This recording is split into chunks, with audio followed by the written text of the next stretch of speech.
Unpredictable মার্কিন president Donald ট্রাম্পের কারণে পুরো বিশ্ব পরিস্থিতি এখন অনিশ্চিত। শুল্ক যুদ্ধের রীতি না টেনেই মধ্যপ্রাচ্যে নতুন এক যুদ্ধ শুরু করেছেন তিনি।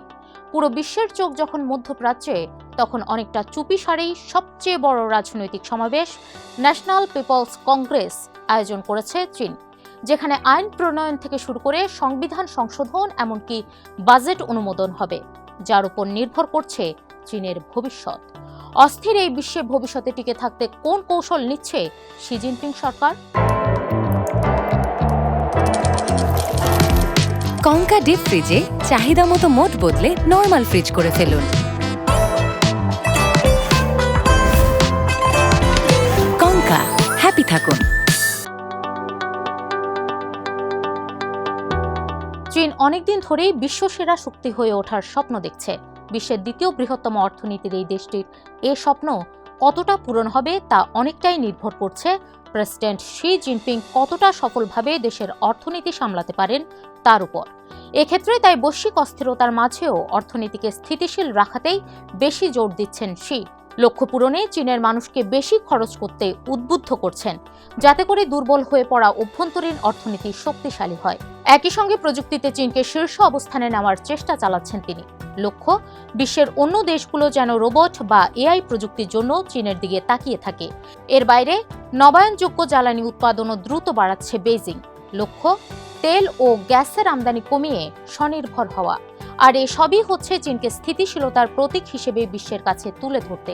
অর্থাৎ বৈশ্বিক অস্থিরতায় ওয়াশিংটন অন্য ইস্যুতে ব্যস্ত থাকায় এই সময়টাকেই চীনের উত্থানের সুযোগ হিসেবে কাজে লাগাতে চান শি।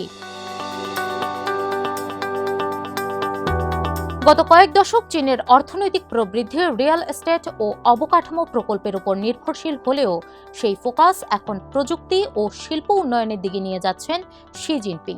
কেননা তিনি বিশ্বাস করেন প্রযুক্তি ও উদ্ভাবনী চীনকে অর্থনৈতিক প্রবৃদ্ধির পরবর্তী ধাপে নিয়ে যাবে। আর সেই বিশ্বাস থেকেই অর্থনীতিকে কৃত্রিম বুদ্ধিমত্তার ব্যবহার বাড়ানোর একটি রোডম্যাপ নির্ধারণ করেছেন তিনি। প্রযুক্তি খাতে গবেষণা ও উন্নয়নে 7% ব্যয় বাড়ানোর পরিকল্পনা করছে বেইজিং। এআই প্লাস নামে একটি কর্মসূচি চালু করেছে শি সরকার, যার মাধ্যমে উৎপাদন, পরিবহন, স্বাস্থ্যসেবা ও শিক্ষা খাতে এআই ব্যবহার বাড়ানো হবে। এছাড়াও semiconductor, robotics, biotechnology, quantum computing, 6G যোগাযোগ প্রযুক্তি ও ব্রেন কম্পিউটার ইন্টারফেসে বড় বিনিয়োগ করার কথা ভাবছে চীন। চীনে দীর্ঘদিন ধরেই বড় সমস্যা ভোক্তা ব্যয়। চীনের মানুষ ঐতিহ্যগতভাবেই ভবিষ্যতের অনিশ্চয়তার কথা ভেবে বেশি সঞ্চয় করে, কম খরচ করে, যে কারণে বাজারে মন্দা রয়েছে, যা আত্মবিশ্বাসে চিড় ধরায়। এই অবস্থা থেকে উত্তরণে অর্থনৈতিক প্রবৃদ্ধির লক্ষ্যমাত্রা কমিয়ে এনেছে শি জিনপিং সরকার। 4.5 থেকে বাড়িয়ে 5% করেছে, যা কিনা 1991 সালের পর সর্বনিম্ন। এছাড়াও ভোক্তা ব্যয় বাড়াতে শিশু যত্ন ও বয়স্কদের সেবায় বিনিয়োগ বাড়ানোর সিদ্ধান্ত এবং বাধ্যতামূলক বেতন সহ ছুটি কার্যকর করার কথা ভাবছে বেইজিং, যাতে মানুষের ওপর আর্থিক চাপ কমে ও বেশি খরচ করতে পারে। কিন্তু সমস্যা হলো পরিস্থিতি এখন আরও কঠিন, কারণ তরুণদের মধ্যে বেকারত্বও বেশি, ফলে মানুষ খরচ করতে অনাগ্রহী। এই সমস্যার সমাধানে শিশু যত্নের সরকারি ব্যয় বাড়ানো বেশ কাজে আসতে পারে বলে মনে করেন বিশ্লেষকরা। কেননা এ ধরনের সহায়তা মানুষকে কিছুটা অতিরিক্ত অর্থ সাশ্রয় করতে সাহায্য করতে পারে, যা পরে তারা গৃহস্থালী পণ্যে খরচ করতে পারে।